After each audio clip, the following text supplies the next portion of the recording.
Bir odamdan qarz so'raganida, qarz beruvchi odam sen bizga vakil keltir dedi. U odam aytdi: vakilim Alloh. Unda biror bir kafiling bormi? Sen to'lamasang, seni nomingdan to'lovchi bormi dedi. Shunda aytdiki, kafilim ham Alloh. Vakilim ham Alloh, kafilim ham Alloh. Men orada odam qo'shmayman dedi.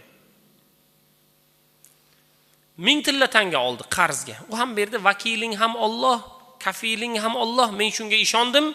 Mana bu senga qarz so'ragan miqdor. Mana 1000 tilla tanga.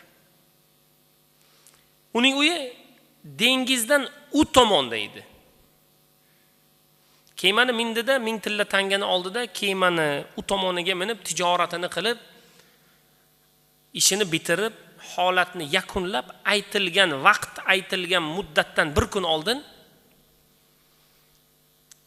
1000 tilla tangani tayyorlab dengizni oldiga kelsa, o'sha kuni shamol bo'lyapti, kema yo'q, u tomonga o'tadigan kema yo'q. Lekin va'da bergan. Nima va'da bergan? Vakilim ham Alloh, kafilim ham Alloh. Shunda aytdiki, men Allohni o'rtaga qo'yib va'da berganman. Aytilgan vaqt kelyapti, lekin sabablarga ko'ra kema yo'q.